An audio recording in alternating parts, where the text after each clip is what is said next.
The flurry of inquiries about a possible Russian influence over the 2016 U.S. presidential elections and the aftermath of those accusations spiraled into a media frenzy on the veracity of the news we consume.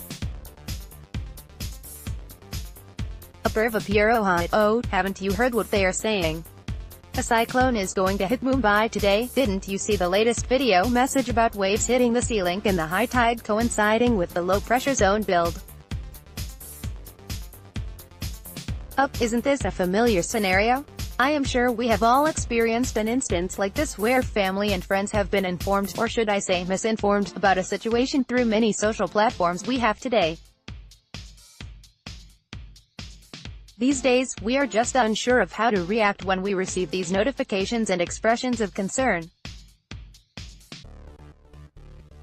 We have been so used to relying on news outlets to tell us the truth, and it is hardwired into us to believe the news system, so to speak.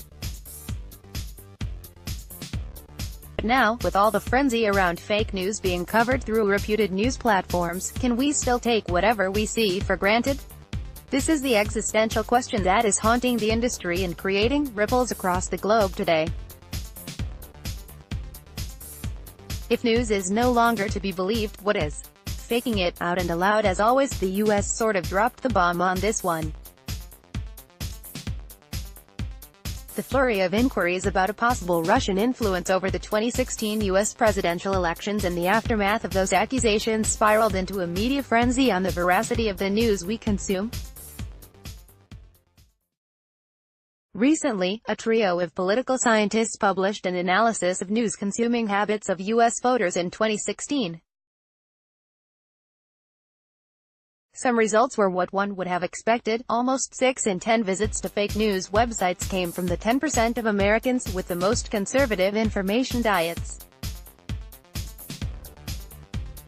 Maybe that's why the New York Times ran a headline about a study acknowledging that fake news was widely consumed but had little impact. That, however, is a pretty dubious takeaway. Interestingly, there is a story by Vanity Fair, around a study by Pew Research Center, which really got into the veins of this issue and ultimately suggested that misinformation is woven into the very fabric of social media. Added to that now, are the latest concerns on privacy and the misuse of data by all big social networks. Not only are we being fed wrong news, but we are also being targeted based on what jam we eat, whom we talk to, which car we drive, and what our religious beliefs are. The floodgates have opened and we are amidst the chaos that follows. The media industry is now at loggerheads to find the most suitable way to cut through bluffs. How do you really distinguish the truth from the false? And how do you ensure that consumers get segmented based only on extrapolations and assumptions, and not by spying on their social behavior? Especially when there is the whole social media concoction that gives any individual an access to broadcast whatever he. In fact, we are accustomed to believe what we hear in our own social circles more strongly than we believe what we hear from the news media. But coming back to the big question, what can we do to tackle these spurious stories and also create boundaries around our customers which cannot be crossed over in the name of targeted marketing? It is not an easy question, and its answer is certainly going to take more than just putting in place tick-in-the-box mechanisms.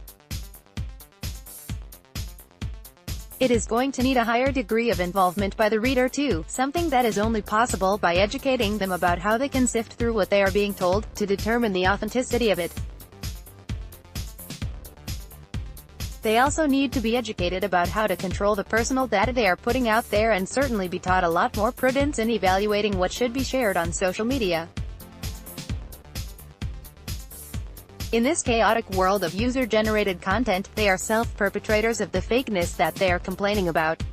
While social media companies look for ways to fix their fake news problems, there is an increased onus on content creators and especially publishers to overcome the setbacks they will face due to the differentiated segregation of news on these platforms. With their credibility at stake, they are going to have to make more emphatic moves towards safeguarding their reputation.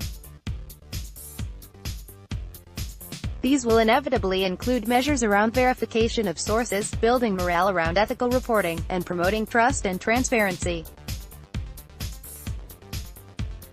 These seem like the basic tenets of the old news generation, however, they seem to have been displaced as technology rapidly changed the course of the game. While we are now seeing fake news and privacy concerns being thrown around like a political cudgel, I think we need to stick to our guns and make sure that fundamentals of truth remain intact in the news we share. We owe that to our readers, and to quote George Washington, "The truth will ultimately prevail where there is pains to bring it to light." The author is President, Jagran Group.